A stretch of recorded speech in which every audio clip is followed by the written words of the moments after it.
Malaysian 370, contact Ho Chi Minh 120.9. Good night. Good night, Malaysian 370. Breaking news tonight, a Malaysia Airlines flight with 239 people on board, including 4 Americans, has gone missing.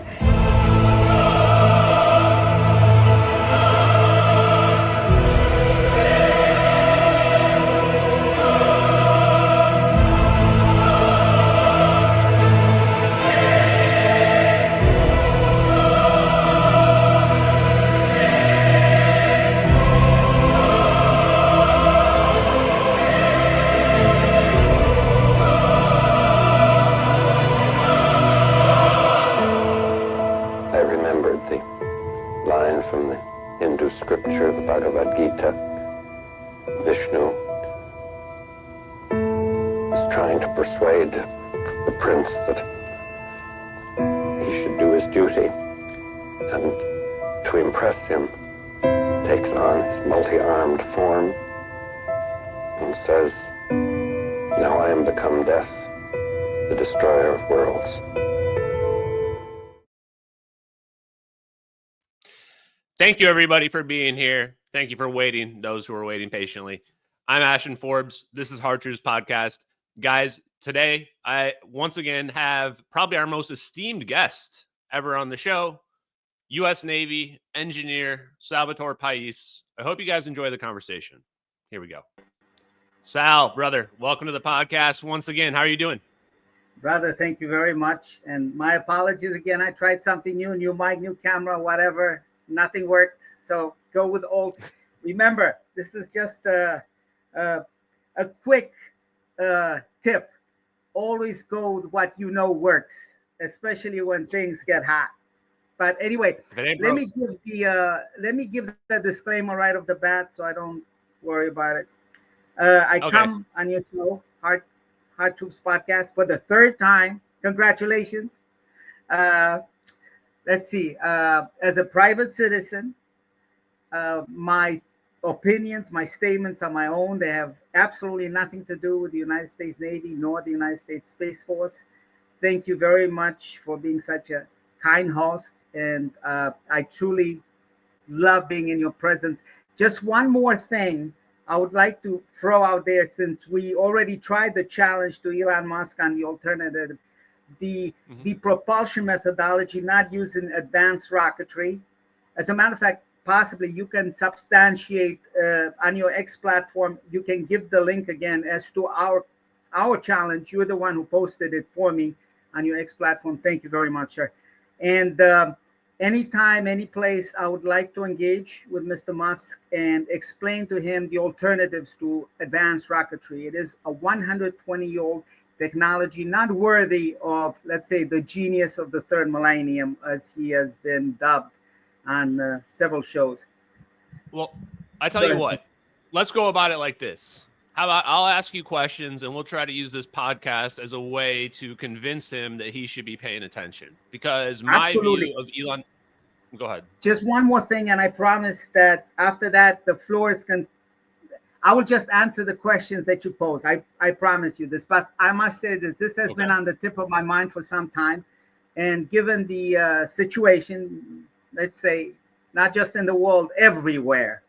Let me just say this.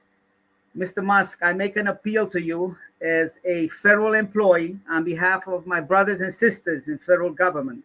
Please, do not longer fire federal employees.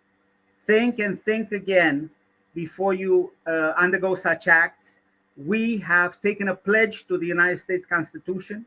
We protect and serve the people of the United States of America. And I implore you, consider it well before you decide to fire us. We actually fulfill a very important role in science, in technology, in engineering. As a matter of fact, everything I've done, the Pais Effect, the super force, anything that's linked even to the room temperature superconductor, which I am 100% one day will be proven correct. Even that, any one of us could have come up with these ideas. There are minds among us that should not be discarded. please, if you must, use a scalpel, not a chainsaw. Thank you very much, sir. I hope that you hear this. I hope, Ashton, that your followers make this viral. Thank you, sir. Okay. So then let's start with the beginning. Why do you work for the U.S. Navy? I work for the United States Navy because, number one, I believe it is the strongest arm of the armed forces. It is, as a matter of fact, by Constitution, by act of Congress, the first of the armed forces. It's extremely diverse from the point of view that it encompasses every aspect of science and technology and engineering. It has an aviation wing. The United States Marines, you can say those are its foot soldiers, and of course the Navy itself. So why do you work there instead of a private company, though? I work for the United States government to protect and serve the people of the United States of America. I believed in that wholeheartedly. And to me, one of the greatest achievements in my life was to become a federal employee. My brothers and sisters know this well. We do this not to make money, but to serve and protect the interests and the country itself, because the country must prosper. The country must be there forever. This is a nation of divine right and laws.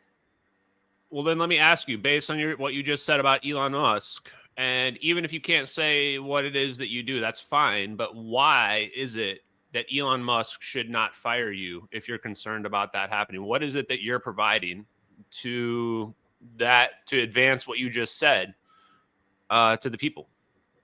It is not I. It is my brothers and sisters as a collective.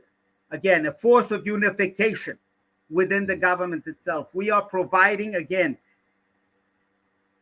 the brain matter, the absolute knowledge that comes with every one of us. Again, there's nothing special about me. Forget about the Pais Effect. Forget about the superforce. Forget about room temperature superconductivity. All those can actually be achieved by anyone else in the United States government that works in these domains. Every one of us has that capability, that level of knowledge. A lot of us have doctoral level knowledge. It is then not why did they easy need to you? pass a doctoral qualifier, PhD qualifier. So then why do they need you? They do not need me. They can take anyone else, and I'm pretty sure that they can fulfill that role. I just bring to the table certain ideas. I do have one thing. I don't believe in boxes. I've done away with the boxes. I completely think boxes are not needed. Therefore, the whole idea of thinking outside the box to me is a misnomer to begin with, because I do not believe in boxes. See? So let me ask you this then, because I disagree. I don't think you're that replaceable. Why did the U.S. Navy support and get your patents approved? Because the truth of the story is, if you guys haven't caught up, watch Hard Truths podcast number 1 and 2. I don't want to rehash the whole thing, but basically, only 3 of 5 of the 5 patents by Salvatore Pais in the U.S. Navy were approved, and they had to fight for them. And they had like the chief technology guy, like basically Sal's boss or his boss's boss, however it worked out, and one of the lawyers sending letters saying the stuff was, operable, or depending on the exact wordplay, that the stuff was legit. So why was the Navy fighting so hard for those patents? First of all, let me name the name. His name is Dr. James Sheehy, Chief Technology Officer of Naval Aviation Enterprises. A great man, a man that shall be remembered by history, for he deserves to be remembered by history. He is a man of great integrity. I was able to present. I went to the blackboard. Forget this dry erase board and stuff. To the blackboard, the piece of chalk in my mouth. Yeah, actually, I held it in my mouth for a little while. But anyway, in my hand, I actually went to the blackboard, put down Maxwell's equations, the 4 equations, 4 unknowns. So again, heaviside version of Maxwell's equations. And from there, I was able to derive what is understood as the Pais effect. Once he saw the fundamental theory behind it. One, he understood exactly how I was going to put it in practice and what the applications would be. Dr. Sheehy was not only intelligent enough, but a visionary. He was able to foresee the possibilities. And 5 patent applications came out of it. They went through the Invention Evaluation Board. Now, you must understand, the Invention Evaluation Board is made of the creme de la creme of NAVAIR. We're talking about highly technical skill, many of them we had quantum physicists, we had quantum chemists, with doctorates within mechanical aerospace engineering, electrical engineering as well.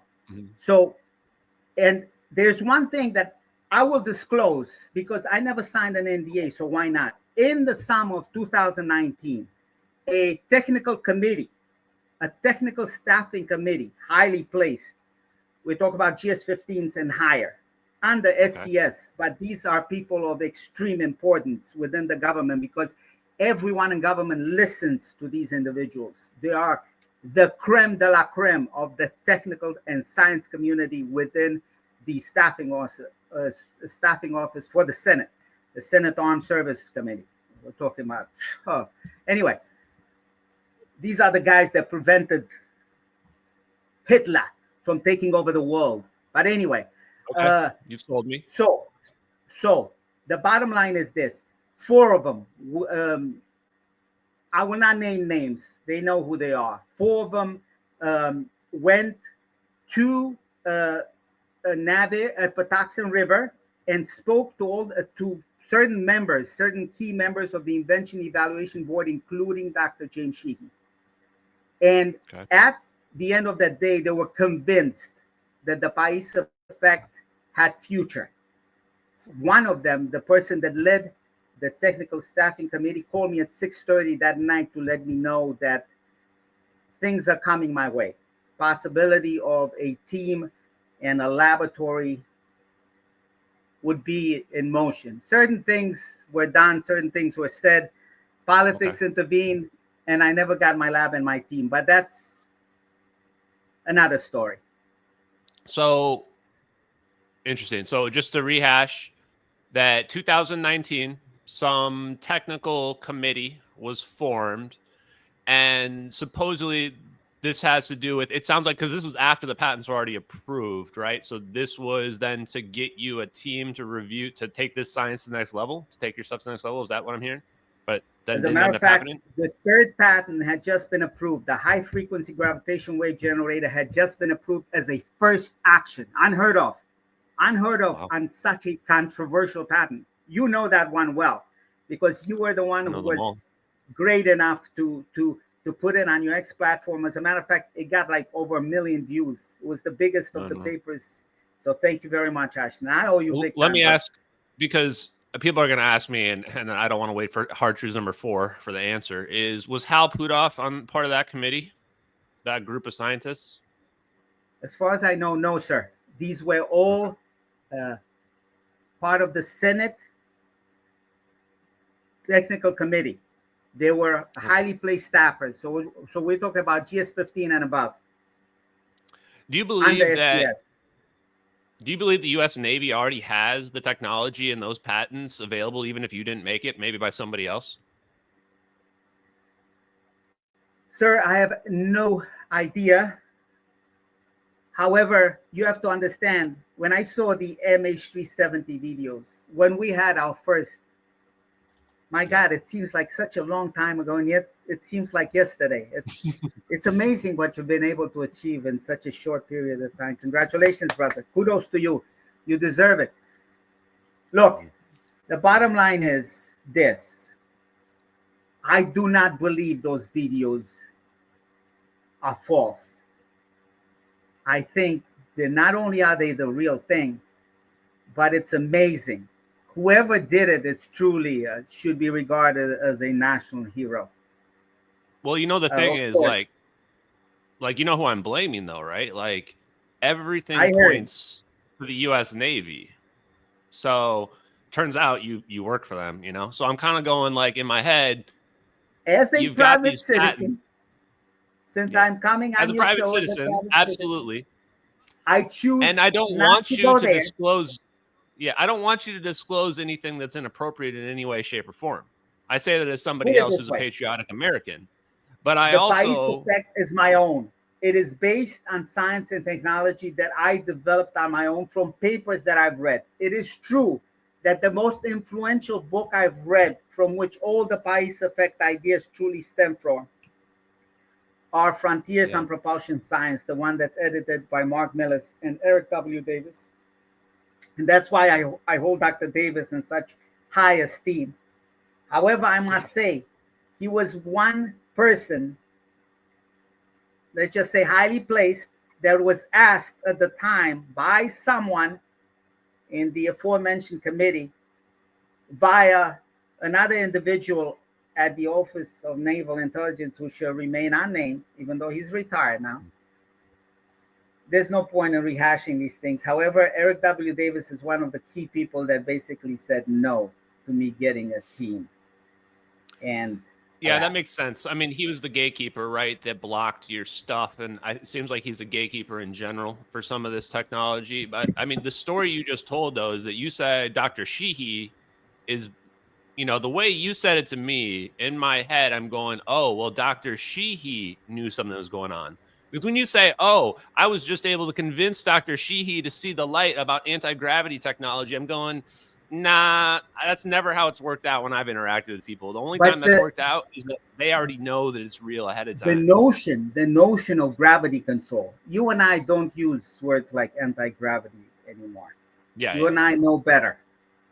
Yeah. The notion of gravity control never came up. As a matter of fact, the one application that I stressed was against the room temperature superconductivity, because it speaks directly to the London equations. There's a paper out there, an AIAA paper, 2019 AIAA. As a matter of fact, some of its findings were presented at the SciTech 2019 conference. Now, I send you those slides. Please post them to your ex and in this chat so everybody has them. That 2019 AIAA SciTech conference presentation is extremely important. Slides 4 to slides 9. So slides 4, 5, 6, 7, 8, 9 are incredibly foundational to disruptive technology. One of them, I believe slide 4, speaks to actually solving the vacuum catastrophe. And you and I can go further into this if you choose to, whereby by a simple equivalence, and you now know this physics of the Boltzmann energy with a Planck energy, you can say that the space, it's one down. Try one down. I don't know which slide 4. They don't have numbers on them. Start from the beginning. Go all the way up to the. Oh, okay. Yeah, I was too far. So this is probably a slide like somewhere in here is where you want. What are you talking about again? Sorry. It's a solving the vacuum catastrophe. It's this one. You almost have it there. All right. Look carefully at it. It talks about the equivalence of the Boltzmann energy with the Planck energy, and from it you can get a space cell configuration with the attributes. Do you see the attributes? Its characteristic length on the order of 10 to the minus 4 meters. And what does it speak to? Vibrational frequencies on the terahertz order. Now, do you see? Remember the dirt by Eric W. Davis. He mentioned a macroscopic dimension on the order of 10 to the minus 4 meters. And who mentioned the terahertz frequencies? I believe it was Dr. Hal Puthoff. So are you saying here, though, because I remember I reviewed that on stream. I'm pretty sure I reviewed this on stream a few weeks ago. And the part here that's interesting is that the Boltzmann distribution has to do with thermal energy. But here, when we're talking about Planck scale, we're really dealing about like the vibrational energy of space-time itself, right? But isn't this incredible? Because this is the first time a classical expression, K sub BT, is equivalent, equals a quantum energy formalism, namely the Planck energy, and you don't get infinities. As a matter of fact, this speaks to, I believe the problem resides, everybody thinks of the Planck scale. And it's true. Certain very important things happen at the Planck scale. For example, the existence of the superforce. However, to be able to blend the classical realm into the quantum realm, you see, it is I quite see what's going possible on. that it's a difference reference length must be used. And this comes out of this equivalence. It is 10 to the minus 4 meters, which happens to be the size of a macroscopic other dimension, a fifth dimension. And it's interesting that frequency should be related to it. Anyway, go ahead, sir. Yeah, you went a little bit over my head, but I understand the context here. So for the viewers, if you're not initiated, the vacuum catastrophe is we're trying to decide why the energy that we see as the cosmic microwave background, why that's 100 and something orders of magnitude less than what we get when we calculate the energy based on quantum mechanics that should exist. So here, Sal's basically trying to figure out how these two things can relate. So the relationship between the thermal energy versus the vibrational energy at the Planck scale. And the part I didn't understand is that... See, that's the whole thing. It's not at the Planck scale. It's at the space cell. Okay. So when you make a cell of space and you take that amount of energy in a cell of space, yeah. But let me ask one more question here, because then you say, this is the part that I didn't fully understand. I'm glad we're talking about this.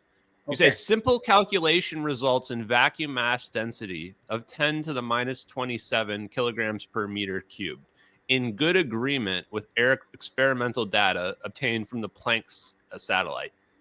Correct. I don't know what that means. WMAP and Planck have shown those mass densities. So we're talking about very low energy density compared to what they think is inside, the whole idea that inside a cup of tea or cup of whatever, you can boil entire Earth oceans. But are you saying that that's correct then? Again, I believe the error resides in them using the Planck scale. I believe the classical realm and the quantum realm, actually meet at this other reference scale. Let's call it a space cell, for want of a better idea. Some sort of spatial temporal geometric structure within space-time itself. But at that point, at that reference, a characteristic size, the classical and the quantum regimes fuse. They melt into one another. That's why I think it's so important. Okay, so that's the conceptual viewpoint, is that they mesh into one another in an extra spatial dimension, similar to Clues-Klein. Is that what you're getting at? Quite possible. Yes, sir. Okay. I agree with that already. I'm a big Clues-Klein supporter.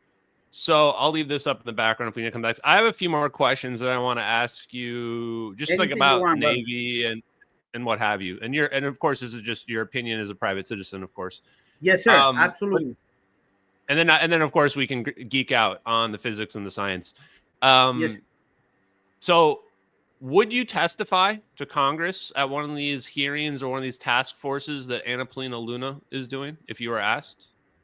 Of course. I mean, this is Congress. I would be in contempt of Congress if I would not do so if asked. It'd be great if I could get a ride there, because there's certain issues that, things that have occurred that I'd rather not go into. So yeah, I'd appreciate a ride. Okay. But other than that, absolutely. And what would be your main message? What would you be wanting to disclose to people? That we don't need to reverse engineer, let's say, things that we have found in the desert, subterranean, under the pyramids, whatnot. We don't need these things. The human ingenuity, human mind can discover these things on our own. We do not need ET tech. We should rely on man-made technologies. That's all. I love it. That's Yes, my favorite. I don't think a lot of people would have expected you to say that, but truthfully, like that's a narrative that does not get promoted enough. And I do hope that the next UFO hearing is more about what have we as humanity been able to figure out in the last 70 years. So there's a few more questions that are going to get to that here in a minute. But I want to ask more. Pais Effect physics speaks to 1895, all of a heavy-sized version of Maxwell's equation, because the harmonic oscillator was already known way prior to that. Maxwell's equations are based on a cellular vortical formation within the quote-unquote ether itself. You know that I prefer quantum vacuum or vacuum energy state, but that's my... Yeah, it's okay. It's just a matter of semantics. I think as long as everybody understands that we're conceptually talking about the same things, then people can call it whatever they want to call it, in my opinion. So your point there is that if you were to testify, you would want to tell people that, hey, we have my patents, your patents, that your UFO patents. Actually, you're not. Those patents aren't because you want to prove that Roswell happened or whatever. You're trying to explain that the equations and math have been out there since the early 1900s. Depends on if you're going with general relativity, if you're going all the way back to quaternions and Maxwell's equations, right? Yes, sir. Okay, great. I mean, that's awesome. I hope that you do and get a chance. Now, I have a few more questions just about your opinions on like military capabilities in the Navy. So one is, do you think it's possible to hide from the Navy anywhere on Earth, in the air or in the water? Even as a private citizen, because of E-cubed, I could not answer that. We're not here I thought I had to a vague enough educate question. nor enlighten the enemy. Okay. Ashton, you and I have seen certain papers, have understood certain things. Just because we have not seen levitating craft in some unknown, unforeseen hangar, does not mean we do not understand the physics. Correct?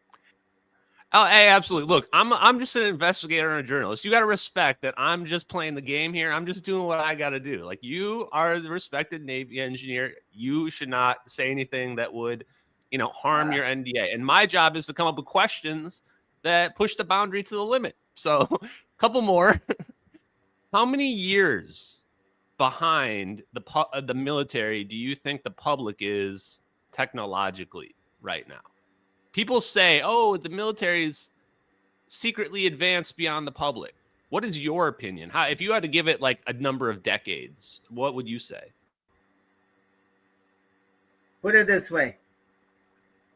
If any enemy out there has some crazy notion to invade, to attack, to come out of the blue sky and do something harmful to us, I would please ask them, for their own sake and that of their mothers, to please do not take such steps. It will be quick. It will be very dirty. And you'll never do it again.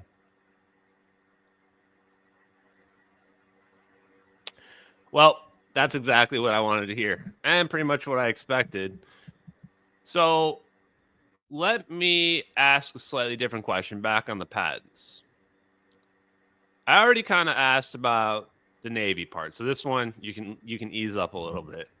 Do you think defense contractors or maybe even adversaries have developed stuff similar to your patents, similar to the science and technology that you've put out there? Again, these ideas have been around since 1895. I doubt, even though I do have my state of hubris, there are days that I have such delusions of grandeur that not even, anyway, I shall not name names, would dare to even think such things. Yeah, I would say other people have thought of these way possibly even before I was a glimmer of light in my biological father's eyes. So yeah. Okay.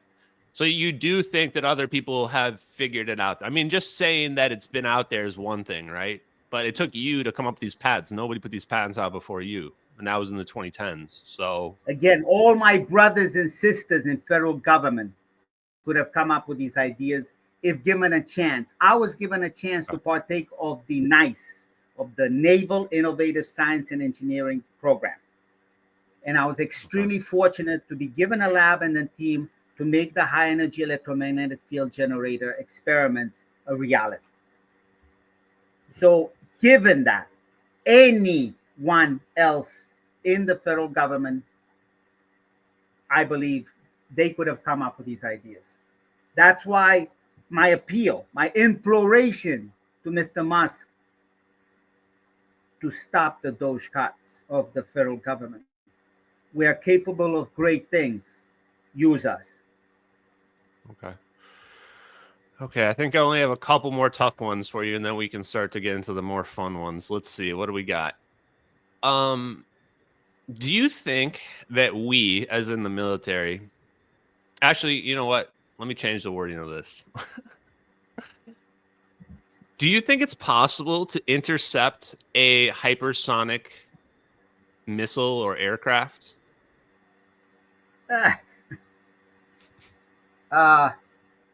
Let me just give you a conceptual idea.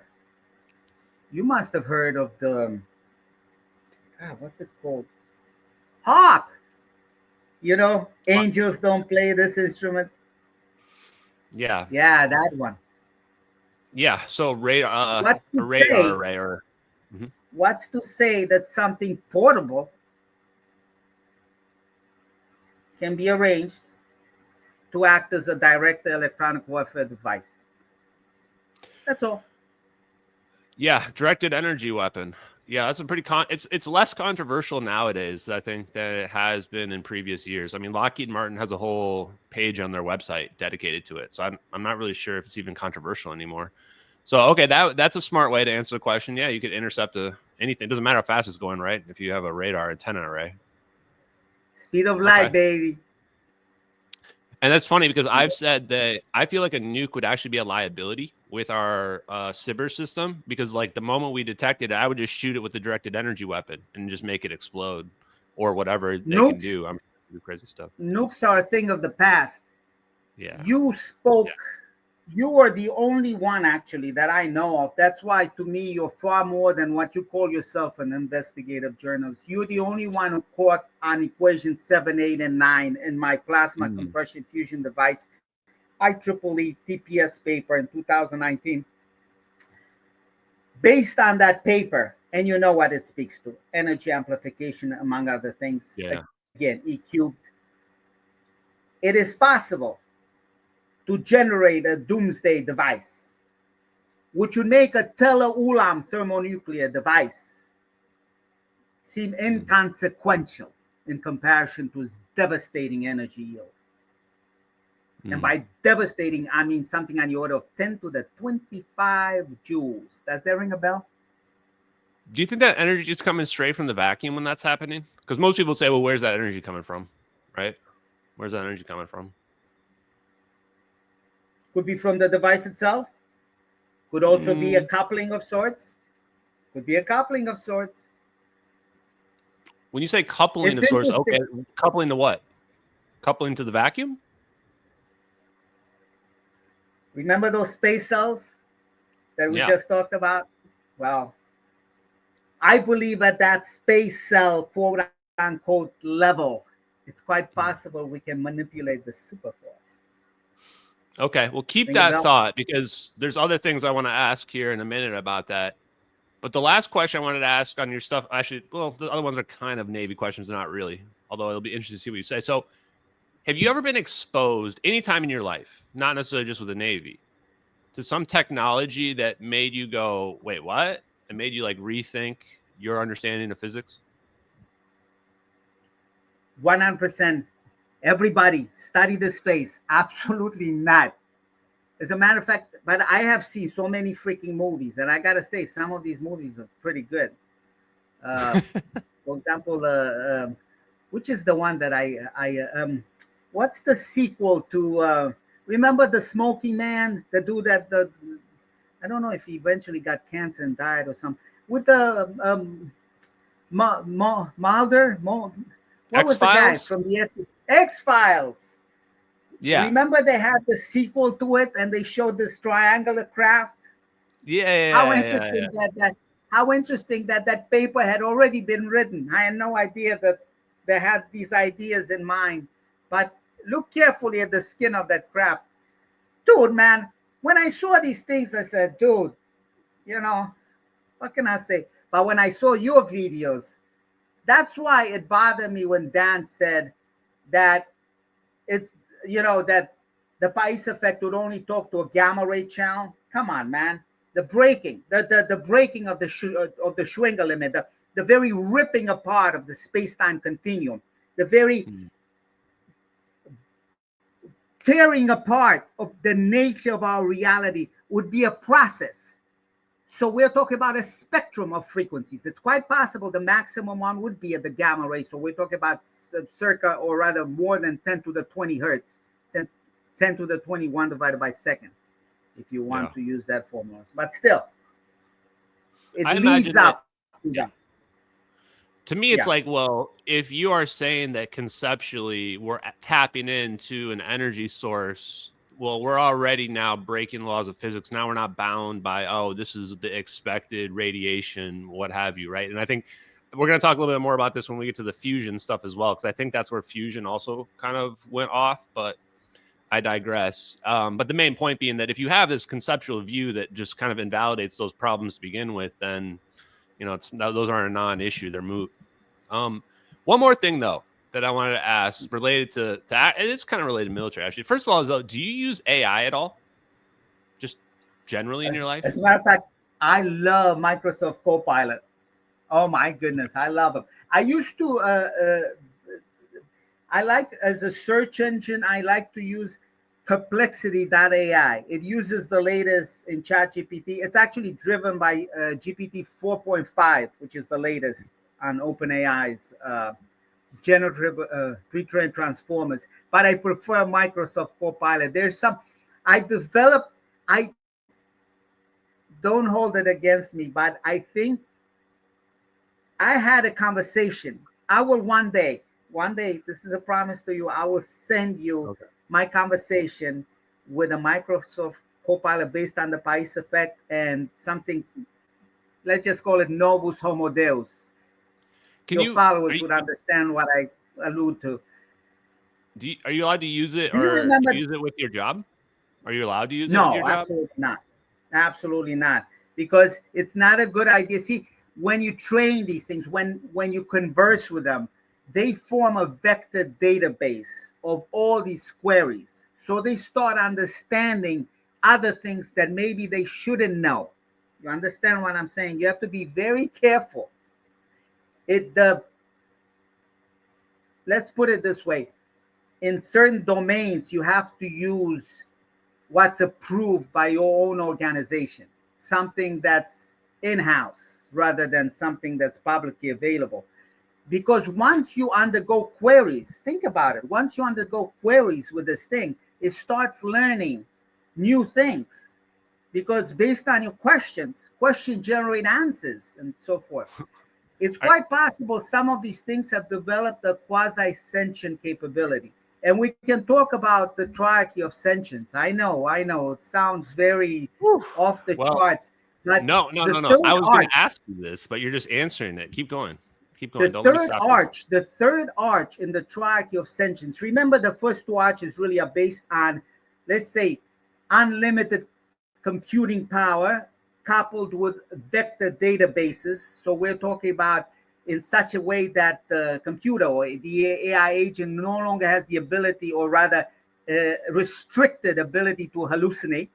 But the third arch culminates in what I think could be the transition from a regular AI agent to possibly an artificial general intelligence agent with adaptive prompt targeted prompt engineering, quite possibly singularity level could be achieved. But anyway, I'm not going to drive it there. What I will drive it at is if the AI agent is able to generate an original concept, preferably in physics, then can be experimentally verified, validated against known data.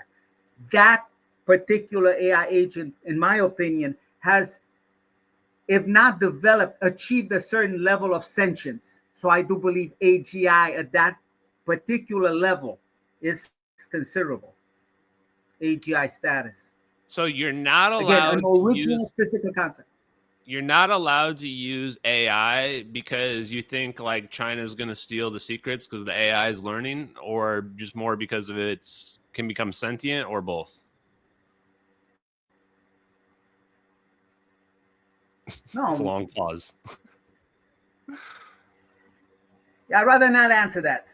Okay. Okay, that's fine. So, but isn't that Just contradictory? just remember, Ashton, remember all your queries go into a public database that can also be privatized. All the stuff can be expunged from the public domain and kept under lock and key.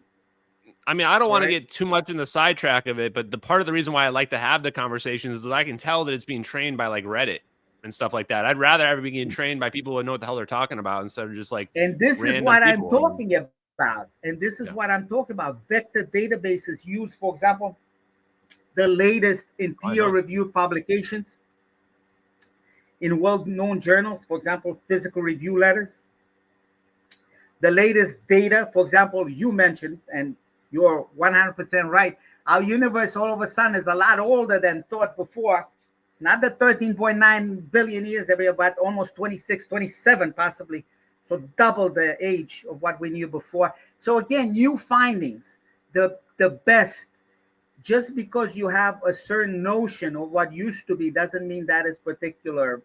That is the norm. That is what should be used. One thing, though, it's admirable, in my opinion, is this idea that general relativity, this notion of the gravitational field, formalism used by Einstein, seems to be correct. It more and more with every known experiment, every hammer that has been, and that particular formalism speaks to the superforce. That's why it's so important, because it speaks to what I call a triarchy of creation. The idea that superforce at the super density condition, we're talking about 10 to the 90, 10 to the 90 kilograms per centimeter cube at that huge density. All right? The superforce acting at that humongous density generates a super bang because of what I call the Ashtekar bounce. It's known in physics as a quantum bounce. And because of the plasma nature of our universe, the plasma has always been there, Ashton. The universe keeps on reinventing itself. But because of the plasma nature and this idea of Hans Alfvén, that quite possibly it had sentient characteristics, we have a super intelligence. Again, super force acting as a super density condition, generating the super bang, resulting into a super intelligence. The idea that we are going nuts, trying to create an artificial super intelligence, defies the purpose. It's already there.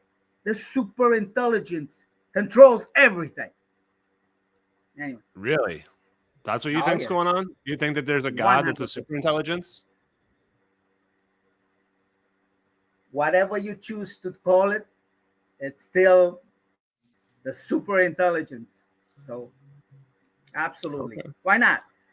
I like the 3 letters. So, yes, God. Okay. I like it. So, did I say this? So, okay.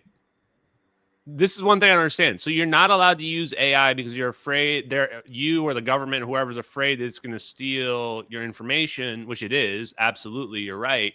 But you're allowed to put your patents out there. Doesn't that seem contradictory? No. Or are you saying that you held back the secret sauce? Nobody said that we're not allowed to use these things as long as we do it on our time. and we do it for something constructive that's government oriented, and we use something that has been okayed by the government. There's certain GPTs, there's certain large language models that are okay. No, but as far as the patents, I told you, and I mean this, I have no idea why they weren't classified. Okay. But they weren't. None of them. That's fine. 5 patent applications went through. 3 became patents. 2 didn't. It's interesting that the 2 that did not are the least controversial, in my opinion. Yes, they could reside in, high status, high price, whatever. Yeah. But the 3 that we're talking about, high frequency gravitational wave generator, high energy electromagnetic field generator, and craft using an inertial mass reduction device are the 3 most controversial things in the world. And that's why Brett Tingley, I believe, at the behest of his boss at the time, I'm not going to mention his name, called it the Navy UFO patents, thus giving it that unsavory appeal, let's call it. Yeah. Yeah, it seems intentional to call it UFO when you don't even support it. And that's not even like your viewpoint either. Like, you're not even someone out here saying that it's aliens or anything. You almost never have in any of our interviews. But I want to go back real quick to something about AI. Tech. You and I believe in it, Ashton. You're the only other person I know that believes in it, other than Dave Ross. We believe in the power of the human mind. We don't need some little freaking fucking 3.5-year-old, whatever, whatever these fuckers are. I don't give a shit. Reptilian. Yeah, they don't matter to me though. I don't get. I'm so sick and tired of hearing about it. We don't need them. We can make our own technology. Yeah, you're right, Sal. But here's the thing: like, the wolves are not concerned with the opinions of the sheep, right? So, like, I don't really give a crap what they think about it. End of the day, you just keep pushing forward. Is my viewpoint. But you might have just had a viral clip there, by the way, when you said, I'm pretty sure you basically said that the military has secret AI that they use that nobody else has used, that you guys use for these, because you must have a tool. I mean, to pretend like we don't use AI. Yeah, okay, well, let's just say I interpreted that. That could be inferred from certain things I did. But remember, whatever I said as a private citizen, and there's no such thing. There's no such thing. No, by the way, such an AI does not exist. And the only AI I used in my own time, and I used something, AI non-controversial. Let's leave it at that. Does the military have AGI? Do they have an advanced general intelligence out there? Is Skynet already out there? No idea whatsoever. But again, I warn all enemies. Yeah. Please think again. Please. There's no point for your mothers to weep over your graves. That's all. Honestly, I feel bad for Iran sometimes, just because, like, I don't know if they just have no idea or if they're just saber rattling, but like, there's a reason why America has never been really seriously challenged for a very long time now.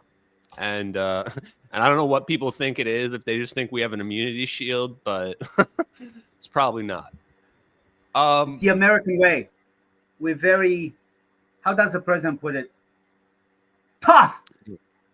You know what? I do want to ask you. I think the Spectre would agree. Yeah. I think he'd agree. No. Tough dude, by the way. Look into his background. Very tough guy. Sorry, whose background? The SecDef. Oh, SecDef? I'm not going to name names, but okay. You should know. Yeah. Right.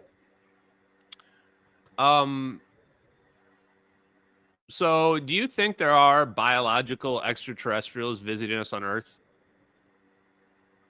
Ashton, brother, does it fucking matter? No. Okay. Doesn't matter at all, but I just want to know. It's like if I asked you what your favorite flavor of ice cream is. What's your favorite flavor of ice cream? I refuse to believe we're all alone. Oh, I kind of like the double Dutch dark chocolate, the really heavy shit, because I like to I'm eating cookies all the way, baby. Oh my God, I love. Oh, that's good too.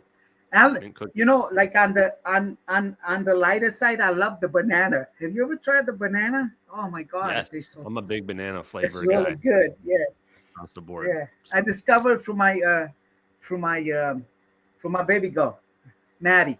Oh man, she's smart kid, smart kid. Oh, that's awesome. Yeah, I hope you're Always teaching her right, because man, we need the making next her daddy generation. very, very happy. Oh, she is. She's. If this kid keeps on going, she's gonna make me look like an honorable schoolboy. So Good. We need another Tesla out there, and it'd be awesome if it's a woman, right? There's not enough women in engineering, definitely, frankly. Let's just be real man, about it. definitely, because women are far more empathetic, far more just human. Period. The nurturing, they create, they generate. What the fuck do? We take a shit. Yeah, we destroy stuff. We Anyway. make bombs. We make black hole super Yeah. weapons. They probably get us free energy. We're just out here destroying the planet. Oh, Okay, let's nerd out a bit. I got some physics questions we can dig into here. I think you're going to enjoy. First of all, we'll keep it light. Keep it light. Do you believe in teleportation, faster than light, relativistic travel? Absolutely. And when did you first believe in it? When did you first think it was possible?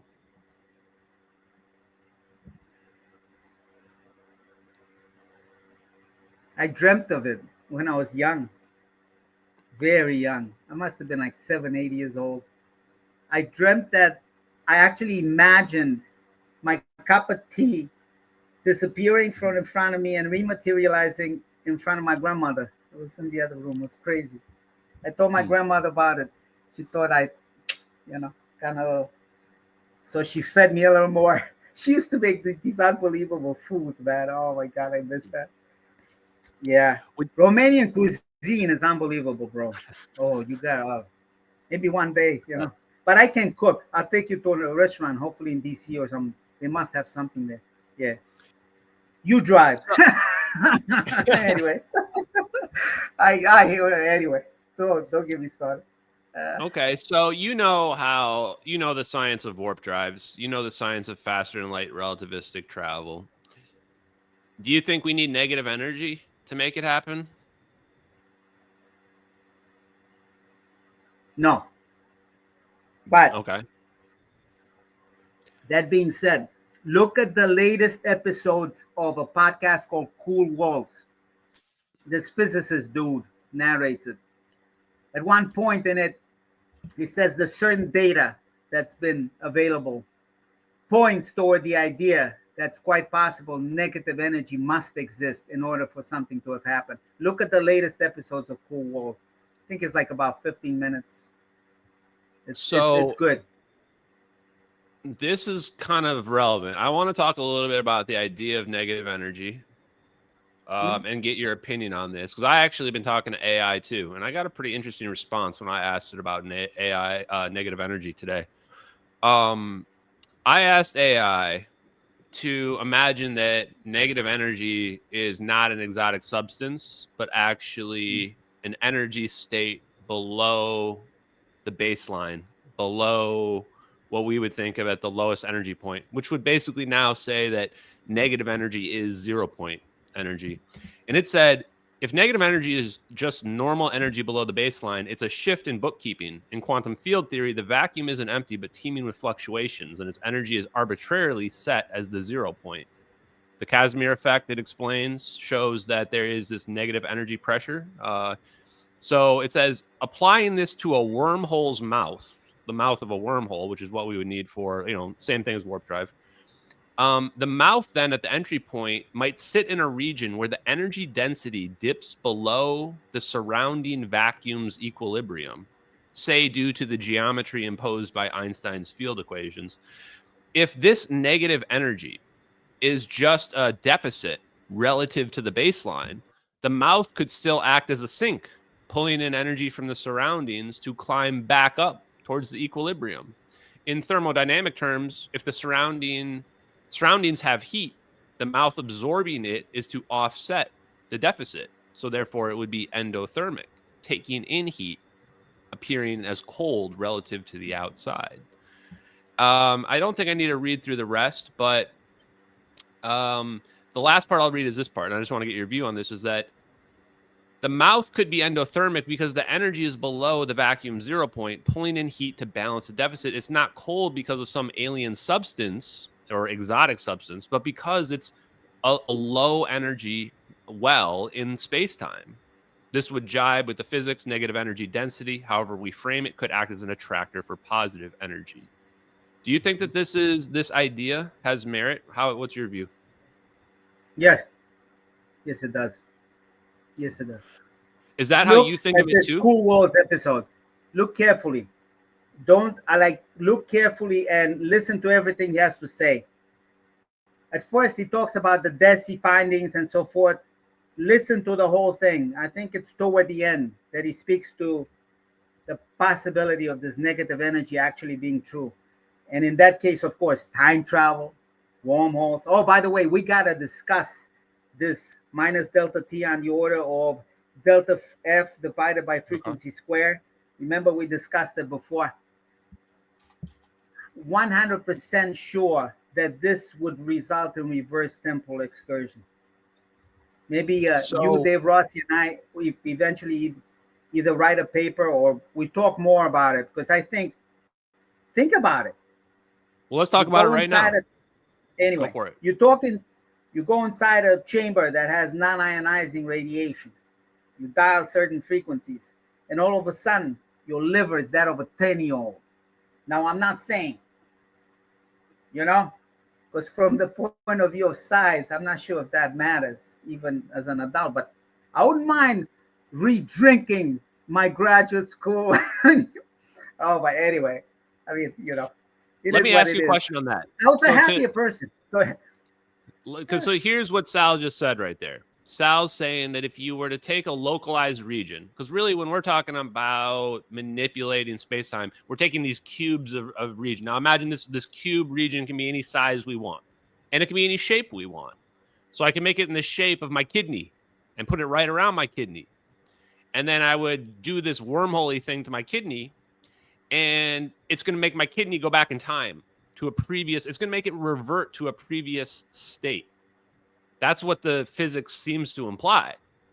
And so this is what I've been saying about time travel, and this is apparently Sal agrees, is that in time travel, you're not going to change the entropy of the universe. You're going to change the entropy of a region.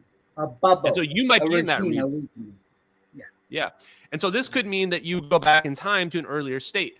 Now, my question to you then is, and I think that's how it works. I can't think of another way to make sense. Would you forget your memories if you do that to your mind? I don't think so. Weird, I don't think right? so, because remember what the brain is. I truly believe the brain is more like a transceiver, and we're able to tap into, let's say, a universal, a super intelligence cloud, for want of better terminology. I think that's pretty good terminology. So if the brain is indeed a transceiver, we're able to tap into the super intelligence cloud, then we can do so in a different time, as long as we have the same transceiver, which hopefully would carry those, because again, we are enveloped within that bubble. So yeah. Damn, that's crazy. Yeah, I wonder, because if we could do that, that would be a simple experiment, right? Hey, do you remember what happened before we teleported you through this thing? Now your brain is 10 years older or younger, because that would have some serious implications. I also happen to be of the same opinion as you that our consciousness is like, or our bodies are a receiver that's receiving consciousness. And if that were the case, then changing the local entropy might not change that at all, because where that consciousness is stored is not here. It's external potentially or somewhere else. Kind of a weird thought, but let me ask you something else about time travel then, since we're going into this. I have this thought experiment and I can't find any issue with it. Maybe that's fine. Maybe that's just because it's physically fine. But if I have a portal, a gateway like Stargate here, and I'm just going to pretend like my name's Eric Davis, because I like to pretend like Eric Davis is going through a portal. And the other side of the Stargate's on Mars, in somewhere where he's not going to die. He's got oxygen, whatever, right? We've terraformed it. So I'm Eric Davis, and I go through my portal, and now I'm on Mars, and I wave back at Earth, and I go back through the portal. In my view, I would be able, as Eric Davis, to now look back up at Mars and 8 minutes or whatever, see myself waving at myself. Yeah. And I don't see any temporal issues here because I go through the portal and I come back, and I always come back through the portal at a time later than when I went through it, even if it's faster than light relativistic travel. So where's the issue with causality? There's no causal issues that I can come up with. Well, don't get me started on causality. Now, let me tell you this, because Dan, the same there. guy that said that it wasn't the Schwinger effect, he actually came up with a pretty good theory. He said, what if you have another portal on Mars? So I'm Eric Davis. I go through my portal and I show up on Mars. And now there's another portal on Mars. And this portal, it goes to another spot on Earth, but it takes a different path. It takes a different pathway, maybe a shorter pathway. It's almost like the Feynman path integral. Yeah, go ahead. Yeah, because now it comes to a situation of like, how would that work? And would it be a situation where like quantum mechanics just says like you always get the fastest path whenever you're going faster than light, so therefore there are no faster and shorter paths once you get past the speed limit? I don't know, but that's my question for you: is how do you resolve that? How is that resolved? What do you think? I don't know. Beyond my pay grade. Hey, but that's what you want to study, right? Because if we were going to write a paper... It's a very interesting idea, though. Very interesting. I definitely think that you, me, Dan, Dave Rossi, like the four of us should form a club, you know? Like, do some, you know, hopefully maybe one day we'll live close to one another and stuff. That'd be pretty cool, you know? There must be an answer, who though, knows? right? Yeah. Because, like, this is the weird part, is that I think they say that if you go faster than light, now I think they're saying that you open the door to infinite speed limits. Like you can, and you might go a certain, and how do we even judge what speed is after you're going faster than the speed of light? And I think these questions, which we don't really know the answers to, right? Or some people might, I don't know. These are the reasons why we can't know what's going to happen with time if we were to set up a scenario like that. Where it's like time is a whole different animal. Yeah. Time is a type of energy field. It's a type of energy field that prevents everything from happening at once. Think of it that way. Yeah. Time, forget about Minkowski marriage of space and time. Now it's one single entity. Time is nothing like space. Nothing. I believe the control of time could be very, very interesting. Almost as interesting as the control of the superforce. Quite possibly the two are related. Very much related. Interesting. Yeah, no, I mean, time seems like it's just an emergent phenomenon of energy and mass is how it feels like to me. But let's switch it around a little bit. The Gershenstein, Gershenstein effect. Boy, I hope I'm saying this correctly. Gertzenstein. You know how hard it is to spell that? Yeah. Gertzenstein effect. I love pronouncing that name. That's a powerful name. You know, he was in Soviet Union, circa 1960s.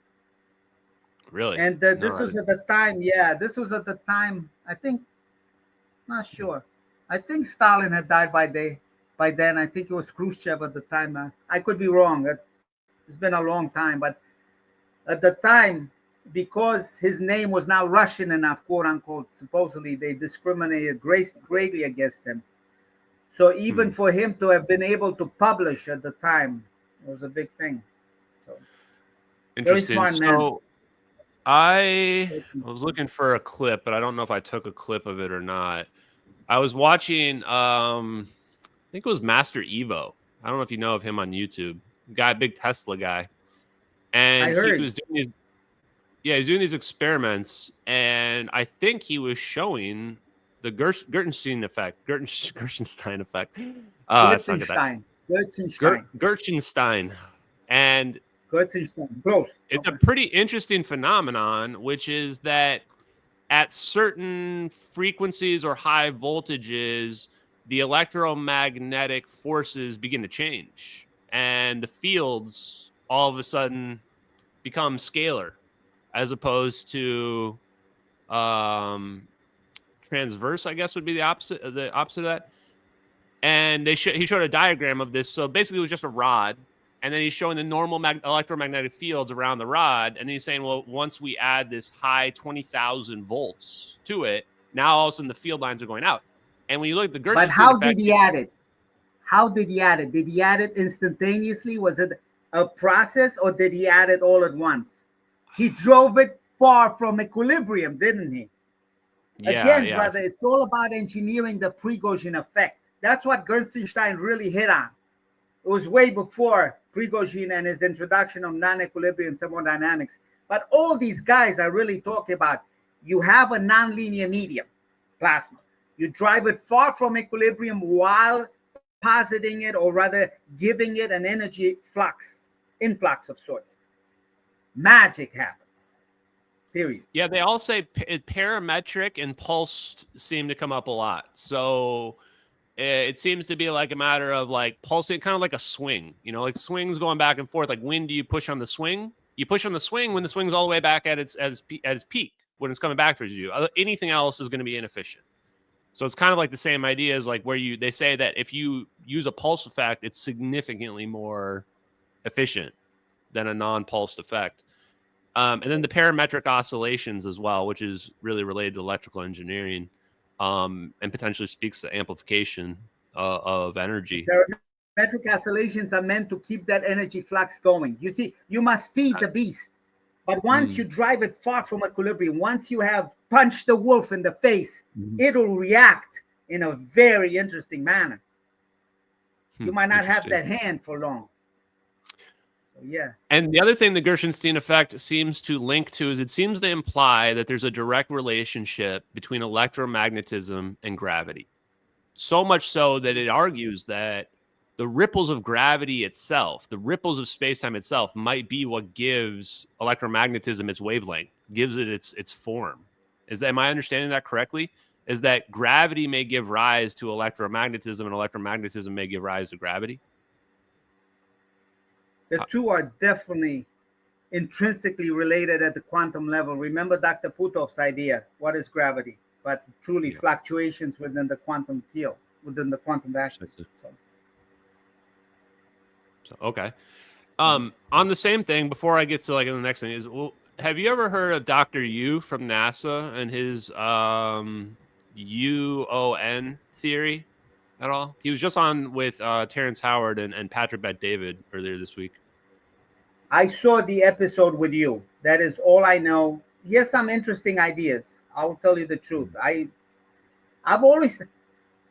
Do you know who was the first to ask, what is the electron? It was Einstein.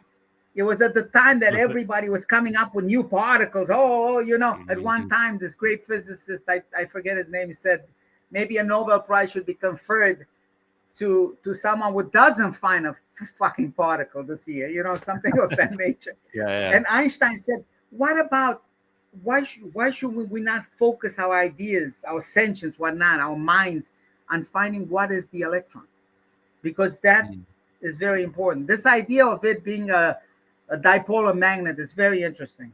So again, electricity speaks to magnetism. Magnetism manipulates electricity. One hand washes the other. It's interesting. But again, Heaviside came up with these ideas before. They're just a new way, again, a new perspective on all physics. That's all. This is not new physics. And then, so I guess now to really dig into like, okay, what's happening then at the quantum level?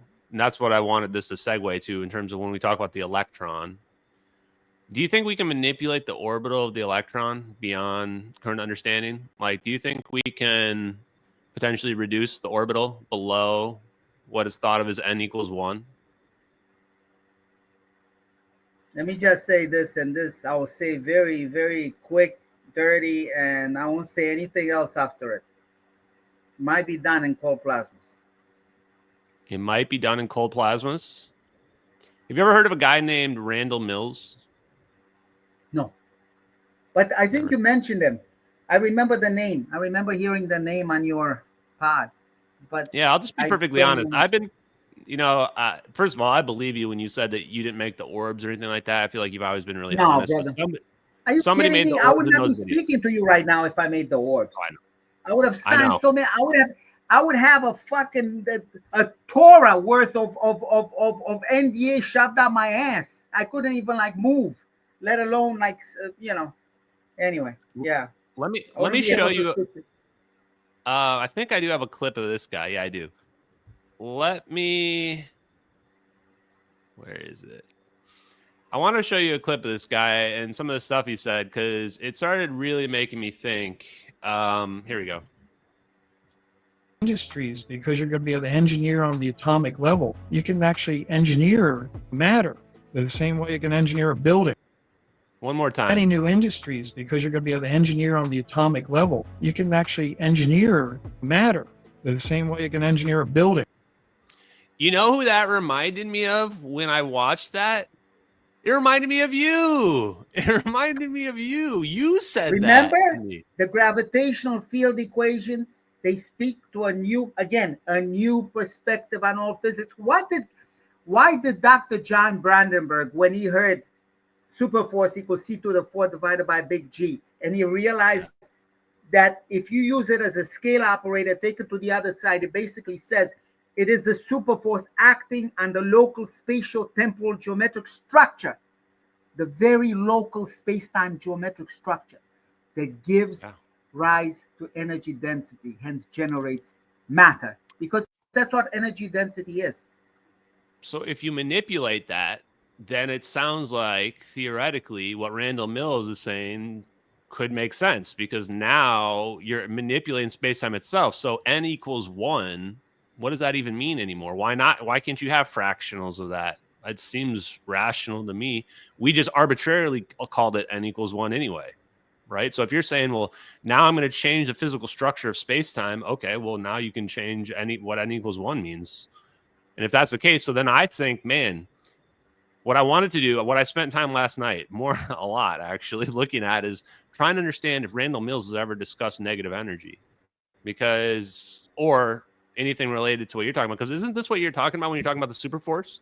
Is you're saying like, hey, and this is also related to Dr. Yu. Dr. Yu is saying that we don't need the other forces. Everything is magnetism. And I'm going, well, this is kind of like what Sal's saying. Where go ahead. No, go ahead. But I'm saying everything is superforce. We don't need anything else. Everything comes from this one. Let's call it, for one of the best. The whole idea. I mean, what do we have? We have solids, we have liquids, we have gases, we have plasma. And let's call this fifth medium quintessence, which truly is the quantum vacuum. Okay? Well, it's quite possible that it's all about the superforce. Everything else stems from it. It's not only the force of unification, it's the mother of all forces. So, and that's what I think Randall Mills is getting at as well. Because if that's true, then theoretically, we can engineer that. We can engineer anything, like Star Trek replicator style. Engineer anything you possibly want at the atomic level, because we have perfect control. Mama gives birth. Mama gives birth. Do you think that fusion has already been figured out?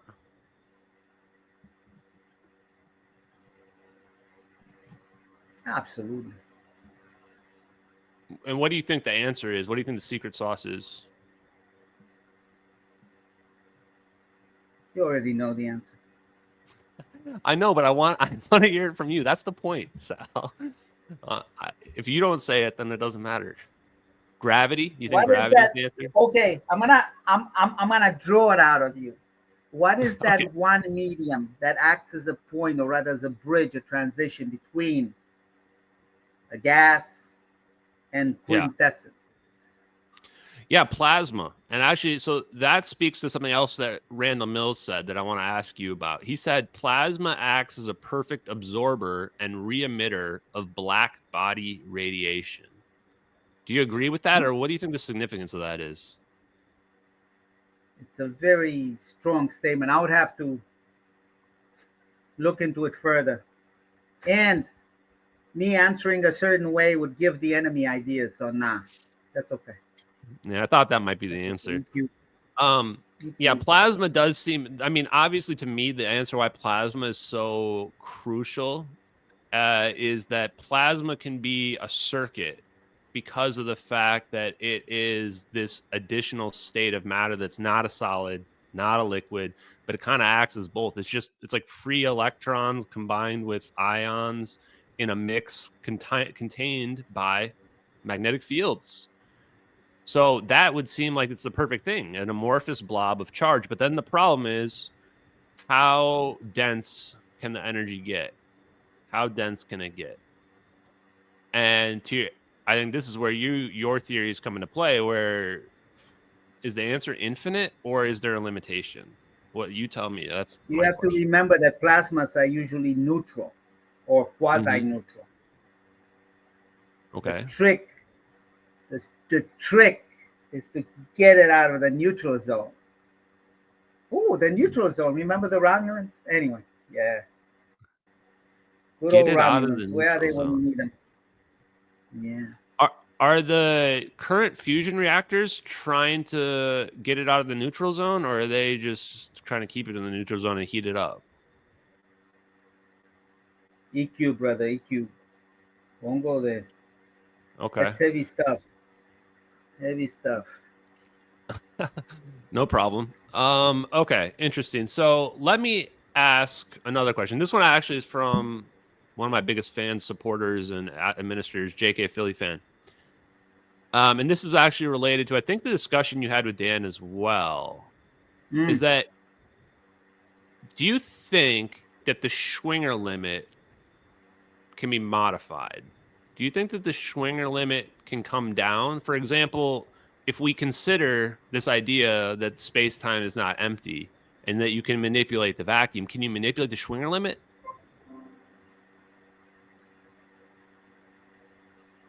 What do you think? I think, of course, you can. I think, of course, you can, right?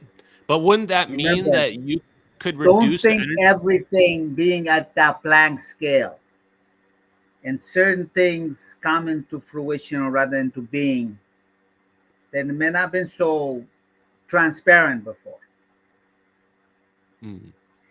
There are ways. There are other ways than taking a third of the host of heaven to start a war. There are other ways to dethrone God, as bad as that sounds. Let me leave it at that.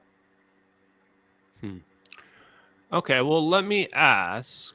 I mean, I'm just going to take that as a yes, of course, for sure. Definitely. I mean, just given the context, the physics context of the discussion that we've had here, everything else adds up to yes. Of course, you can change the Schwinger limit. Now, of course, the implications of why that's so huge are like, you could make it so that it's easy to make a black hole, theoretically. Like, I mean, that's just one example. You're basically saying you can make a Big Bang if you can just change the Schwinger limit. But this kind of speaks to something you and I have spoken to offline, which is this idea of, is a black hole going to dissipate before it's formed? And my theory, well, yeah, we're like, is if you're just shooting energy beams, let's say like lasers, for example, and you're trying to produce a singularity, and at the same time, the vacuum is trying to correct that singular, it's trying to close in, right? So it's kind of like, isn't that interesting though? Yeah, isn't that interesting? This idea of self-preservation. It's as if self-organization. Super intelligence doesn't like to have rips or cuts in its fabric. Yeah. Well, I don't know if I'm going to take it that far. You're free to interpret it however you want. But for me, it's more of like, when I go to the ocean or go to a body of water and I pull out a cup of water, what happens? It immediately seals back up again. It doesn't even look like, it's not like there's a divot in the water where I took the water out. And that's Yes, how I but look that's at. because there's water surrounding that hole that you made. Yes, exactly. And that's true of the universe too, right? The energy is everywhere. So if I pull the energy out of one point. Why is everything connected? Because of the super force. Yeah. And so that's It's where I would all agree. about the force. This idea of divorcing stuff from the force is no good. The force is always with us. Let me ask this. This is kind of on this same line then. If this is true, what's the answer to the double slit experiment? Why does the wave function break down? I'd be fucked if I know. Not that. I told you, man. I have holes in my knowledge and stuff like that. Between you and I mean, the double slit. I mean, the whole idea of the observer having something to do with the outcome of the experiment has always fascinated me. I'll tell you the truth.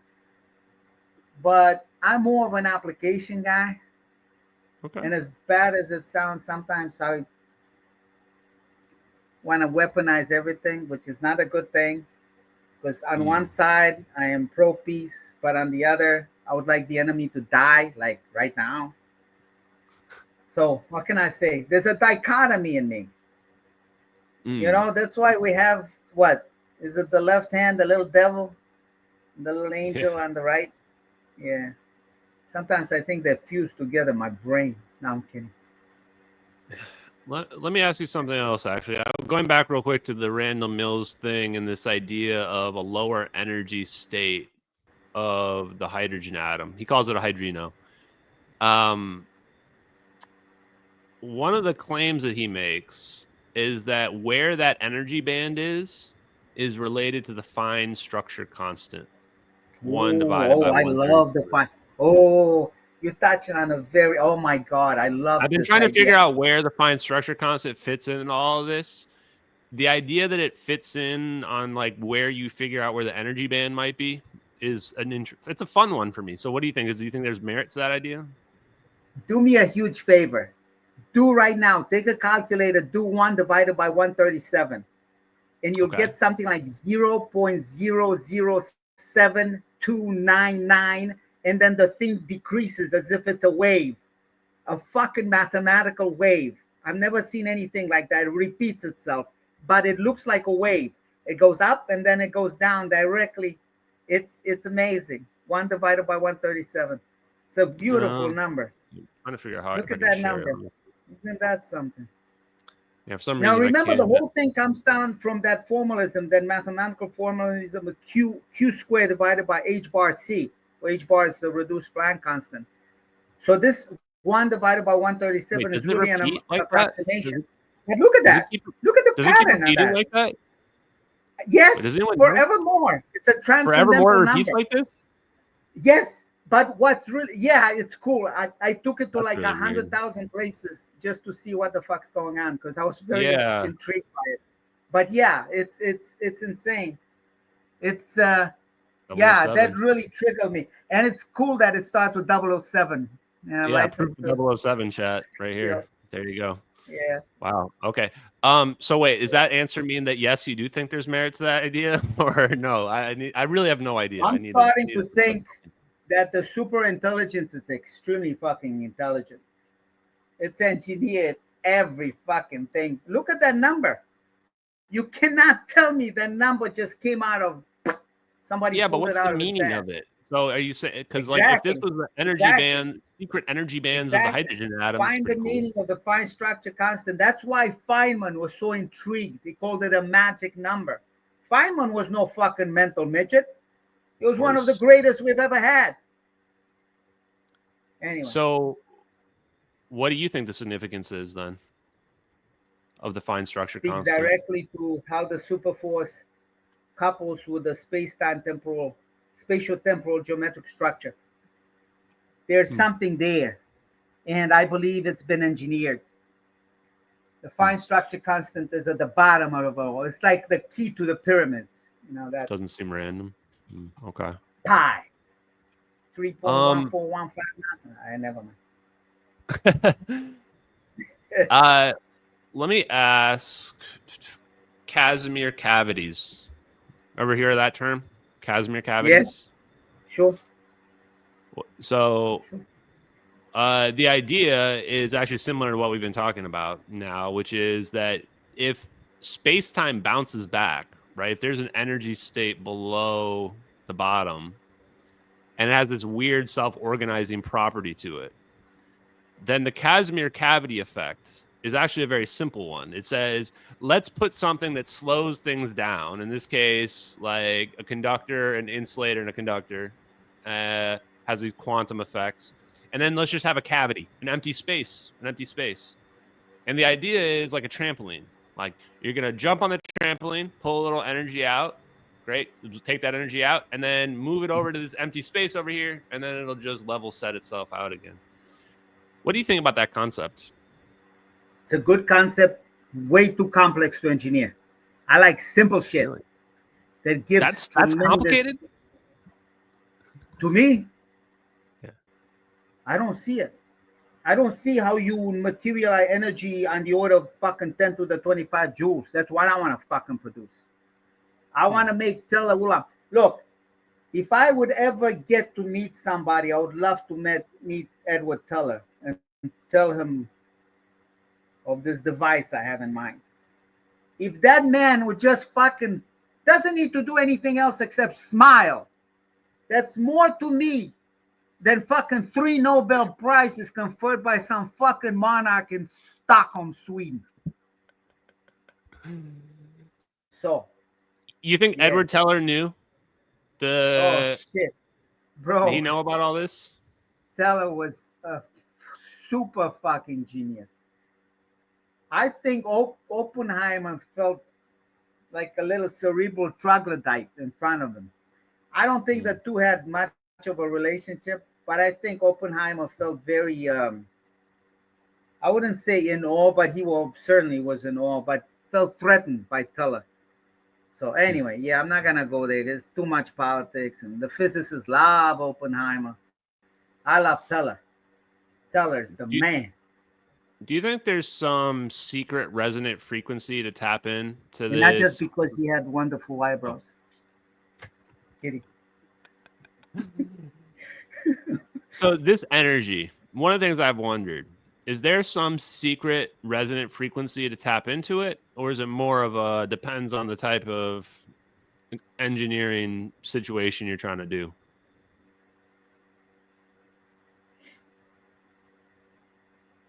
Just study that SciTech presentation. Study it some more. Look at it again. Before you think it's just words on paper, go back. It's amazing that certain things haven't come to light. But this is what I'm afraid of. I'm afraid you're the one who actually caught it, that several very high research Chinese teams found the paper. Yeah. Oh. And one of them was from the IEEE Institute, or rather Journal of Cybernetics. I mean, I'm just saying, look, what we're talking about. If I was them, I would not be publicly referencing your papers because, like you said before about our adversaries, I think that's a really, really good way to shorten your life expectancy if you happen to be looking into this research as somebody aligned with an adversary of ours. So that's just my viewpoint because you don't seem super afraid by our adversaries. So, brother, all men die. Not all men know how to live. Wait, is that Gladiator? No, wait. That's one of my favorite quotes. I thought that was me, but fuck me. I mean, what do I know? I'm filled with hubris. So yeah. Well, let's ask this then, right? That's Braveheart. Braveheart. Okay, William Wallace. So this is something that I want to get your opinion on. Kind of now we can move away a little bit from the science, which is more of, it seems like everything's just kind of out there in the open. So what is it? Why are more people not figuring it out? You know, you've praised me a lot. I don't necessarily agree with all the praise, but sure, I appreciate it for sure. Because I agree. I The think more I of you look as a into natural, bro. I am absolutely you got to understand there's certain people born in this world just because they don't go into a certain profession. It does not mean that they're not natural at something else. It's quite possible that you are natural at physics. And from what you've told, from the way that you've come up to speed, from the way that you've understood extremely complex ideas and able to render them in simplified form so that a child can understand, that's what true physicists should do. I don't want someone to give me the bracket fucking Dirac equation for blah, blah, blah. You know, what the fuck? That can I engineer it? Can I do something with it? Can I put it up the enemy's ass? You see what I'm saying? Anyway. Well, so then the question is this, though, right? Is that, okay, somebody like me can figure it out. I'm admittedly just a healthcare IT professional. What is going on with the world? Why is this not getting figured out way before? Why are people saying that? Why are there people that have credentials that are reviewing your patents and saying that they think it's misinformation being put out by the Navy to confuse our adversaries or what, all this other shit? Like, explain it to me in terms of why it has not come out. Why is somebody not taking this science and made a free energy device out of it and made $1 trillion right now? What's your, and of course, you know, this is just your opinion. So what is your thoughts on all that and why that's the case? It's one thing I like about Ross Goldhart, even though sometimes I think he stabbed me in the back, but that's for another time, is that the title of his book, Hidden in Plain Sight. Sometimes you refuse to fucking see what's right in front of you. Because you have certain notions that if discarded or worked against would bring the whole fucking foundation upon you. Okay. Change, even though a lot of us say is for the better, is not so. We're creatures of comfort, brother. We always will be. Why do you think more against engineers don't speak out that know about the science? Like, what about other people you work with? Surely you must work with other people that think similarly to you do. Why do they not speak out? Some of them don't even know the shit's going on in the background. Like, they don't know my patents. They don't know the work I've done. Then, you know, I mean, why would you Google something about your colleague? Yeah, but I mean, not a lot of people do that. You know? I mean, more like you're working on secret stuff that you're like, hey, this defies the laws of physics, but I'm working on it and it's real. There's got to be more people like that out there, given this science is legit. Why do you think those people choose to stay silent? It's a question of national security. So they've signed, again, man, government people, and I'll tell you, again, my imploration to Mr. Musk, and I mean that from the bottom of my heart. I know he said certain things about empathy. I don't believe he truly believes that in his heart of hearts. I think the man is quite emotional. Sentimental, actually. Now, every one of the government, all my brothers and sisters in government are capable of this kind of thinking. And that's why I asked Mr. Musk not to fire us anymore and to rescind all the firings, just bring everyone back. We fulfill a war. We fulfill a role that will one day come very useful in war. But that's beside the point. Have you seen, did you watch my live streams or anything about Don't cut off your right hand. Oh. Don't cut off your right hand just to make the left one feel better. That's all I'm saying. Did you see my post about this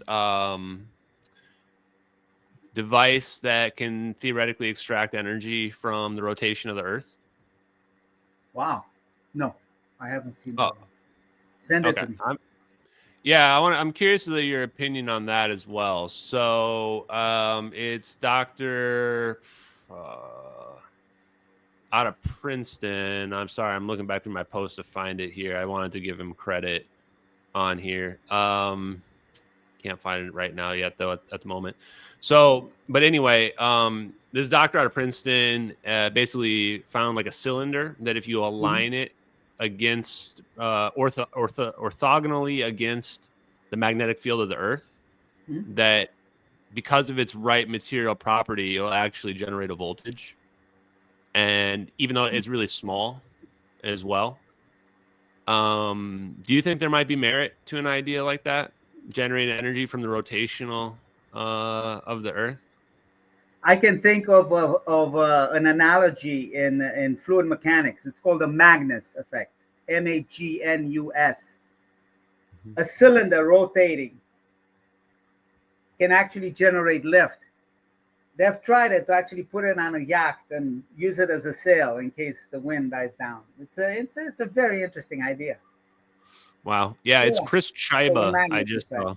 But this, what you described, would be the electromagnetic version of it, analogy of it, rather. So yeah, and he tested it. They had the theory in 2016, and it got ignored, like it always did. And so just a month ago, 2 months ago, their paper got published, and they did the experiment with it, and they showed that if they change the alignment, if they change it 90 degrees, it produces 0 voltage. If they change it 180 degrees, it produces negative voltage. And then 270 degrees, 0 again, which I thought was really compelling. So Chris Chiba at Princeton University did this. Now, the reason why I brought it up is that people were saying, oh, well, it's producing like no energy, like very, very little. Kind of to your point about the Casimir cavities, same idea. It's producing very little. But the counter to that is that those are just, I mean, as an engineer, those are just to show proof of concept. That's not to produce. I have an idea. Go ahead. Depending on certain frequencies, what if it's producing little energy because most of it is in the so-called fifth dimension? What if? Just a hypothetical thrown out there. Be interesting. There's something that's going on, brother. There's something just weird about our physics. Yeah. Sometimes I think, I don't know, maybe something is built within us to keep us from believing the unimaginable, to sort of put a veil over our eyes, over our thoughts, to hide the reality of things. Maybe I'm just wrong. No, you're right. But here's the thing. So here's the answer, though. It's like, how do you make it more energy? The answer is you scale it down.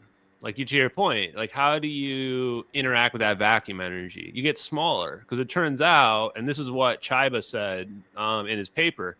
I don't think a lot of people actually read the paper, is that if you scale it down, the actual energy gain doesn't actually decrease. So just due to the fact that as you scale down, you're interacting more strongly with the energy. So you would scale it down, and then you would build it into like a microchip situation. So instead of stacking a million of these huge things side by side, you'd scale it down into a microchip. Then they get stacked up. Then you build it into an array that can also amplify it. Now you've got an energy chip where, I don't know how much energy it produces, but there's two ways of looking at it. One, where it's like you're trying to produce this huge bang, and that for sure, I feel like you probably have to use plasma based on what I've learned and what you've told me. But then there's this also idea of like, if I'm just trying to power my phone, I don't need a huge bang. I just need like some small, consistent voltage. So maybe something like that would have merit. I don't know. Awesome.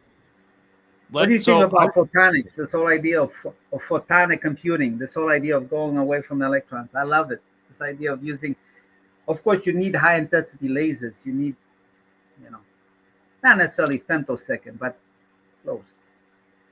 But yeah, big lasers. Yeah, I love lasers, of course. And not necessarily big, just powerful. There's a lot more questions, but we're kind of running out of time. So I was thinking maybe I'm gonna go through some of the super chats here. Just want to thank the super chats. Thank you, Stein, for this donation. Appreciate you. War Ranch LLC, thank you very much. Yahtzee, yeah, been an awesome conversation. Tracy Scott, thank you very much. Help to get Sal to Congress. Appreciate it. Thank you, Violinian. Appreciate it. John Booz, thank you very much. Sal, your gravitons have a mass of about 10 to the minus 84 kilograms each. I don't know if that's right. You condense them, please. Offline conversation. Werner von Braun and our father, an Apollo launch controller, knew the truth. 10 to the 44 newtons of max Q. Super force. So, yeah. You like that comment? Any response to this comment? Interesting. Okay. Smart guy. Interesting. Robert, thank you very much for that donation. Appreciate you. DD London, the fun to get Sal some new blinds. No, I think it's looking pretty good. We might just need to get him a new camera though in the future, maybe a new headset. We'll work on that for the next one, guys. And then lastly, Gowdy says, how would you use a box of monoatomic gold or other precious metals? Ooh, monoatomic gold speaks to the Ark of the Covenant. Oh my goodness. What do you think about quite a weapon? Yeah, what do you think about scarcity in general, though? If you can print things out of the vacuum, then doesn't that mean that gold's going to become useless? Diamonds become useless? What do you think about that? Nah, gold would never become useless. Otherwise, the Anunnaki would have never created us. It's a whole different. Well, never then mind. What do you think of the socioeconomic impacts of this technology? I mean, it's not necessarily free energy technology that you're speaking to here, but you're speaking to like the ability to tap into energy in a way that is essentially free. So are you concerned about what that would happen? If we figure how to make this whole work, yeah. If we figure how to have a viable societal interaction without the problems that we're currently facing, while all these technology have been being brought forth into civilizational use, that means we have achieved quite possibly the unachievable. I think civilizations break down for a reason. Okay. Sometimes it's for the best. Are you saying that but it's good to survive? It's good to survive. Survival is a good thing, but at what price? See, again, at what price? So, are you saying that we kind of have to reveal this technology because it's just going to come anyway, and whoever lives? Sorry to be morbid, but is that what you're saying? I think the technology will be revealed on its own, but I think we're going to have to go for a lot of problems before. I'm going to commit one cardinal darkness before the light comes out. How long do you think we've got to wait for mass acceptance of the science that we've been discussing here on this podcast today? How long? Ballpark. I really don't know, brother. It's quite possible. Depending if, for example, groups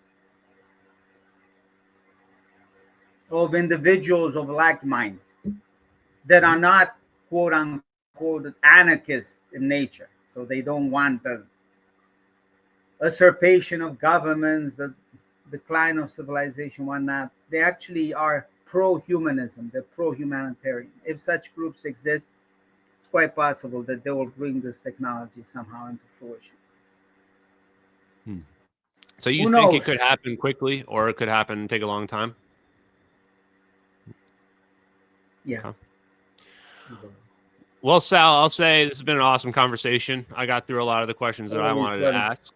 Do you, and I just want to also say thank you so much for talking to me. I feel like I love the relationship we have. I like that you're not afraid. Have a relationship. I remember one time at a pod, I was like, I can't believe you stated that. One time at a pod, you said something like, I think he's my friend. I'm like, what the fuck, man? You know I'm your friend. Come on. I mean, well, I'll be honest, brother. Like, I'm there. I don't go easy on you, though. I don't go easy. You come on here and no, I'll be honest. No, you don't. Because that's your role as an investigative journalist. Yeah. Just because you don't have a card that says investigative journalist Ashton Forbes does not mean that you are not one. As a matter of fact, I believe that when these videos are proved correct, or rather the technology that comes from them is proven correct, which would indicate that they are correct, you should be actually given a Nobel, possibly a Pulitzer Prize, because you said you don't want the Nobel. Nah. So I'll let you have the Nobel. I'll let the scientists have the Nobel Prizes. You know, I just want the Pulitzer Prize. I would refuse it. No fucking royal is gonna hand me a piece of paper and tell me that I was right. No, that's how it works in this world. What I would want is every one of your followers to send me a card saying, "Damn, you were right," or something of that nature. I would take. Oh my God, I would cover walls with those postcards. That would mean more to me than a fucking Nobel Prize. What's that? Yeah, me too. So I guess somebody else had a last question here too. They're saying, "Thank you, Ardo, for the donation. Why all the continuous mass controlling and the spoon feeding of technology? If you look at it from the perspective of we have this advanced technology, this science is out there, and it's maybe not well accepted. Why everything that's going on? Why all this? Any thoughts? There must be a reason. This trickle down disclosure. It's very. On one part, it seems almost. Again, this whole idea of. What did I call it? I even forgot what I called it. Something constipation, immaculate constipation. Constipation. Yeah. I think that sums it all up. Yeah, it's a mess. If you're gonna shit. Yeah. I mean, I'll say like get why off the fucking pot. My thought is, well, there must be a dark reason for it. You know, is that they're letting the technology come out, but it's like an acceptance thing. Like you're slowly accepting it in the same way where people can now accept this conversation, but this is our third conversation that we've had where we've been talking about this. And now it just seems normal. And we're talking about some pretty crazy stuff here, faster than light travel, et cetera. So maybe there's an aspect of getting people used to it, giving the technology to us at a rate at which we can absorb. Maybe just a thought. Sal, any last thoughts, shout outs? You want to shout out anybody else any of your buddies in the Navy? You know, you're famous now. Look at you. Nah, please. Come on, man. You're famous. You're the one with the followers. I'm just on your Heart Trust the Truth podcast. I'm the one who feels honored. I'm truly honored, brother. One day you're going to be a huge dude. And when you're like above Rogan and all that shit, don't forget your little friend over here. Anyway, so, look. I applaud you. I applaud Dave Rossi. I applaud all our guys, alien scientists, Tim Ventura, Kurt John Mongol, even though he isn't. Anyway, you know, it is what it is. It could be the Canada thing, you know. We love Canada. And Jesse Michaels had you on. That was a great interview as well with Jesse Michaels. I mean, Jesse Michaels, smart guy, very intelligent dude. So. Yeah. And let's not forget his buddy over there that goes by, God, I forgot. I'm not going to say his name. I know his real name, but, you know, his sidekick. Peter Thiel? Eric Weinstein? Oh, no. Peter Thiel is I mean, he's one of the gods, baby. Yeah. If you could talk to one scientist of your choice and they couldn't refuse, who would you want to, that's still alive? Who would you want to talk to? Shit. I was going to say Teller. Yeah, no, I knew. That's what I'd say. This still alive. Who?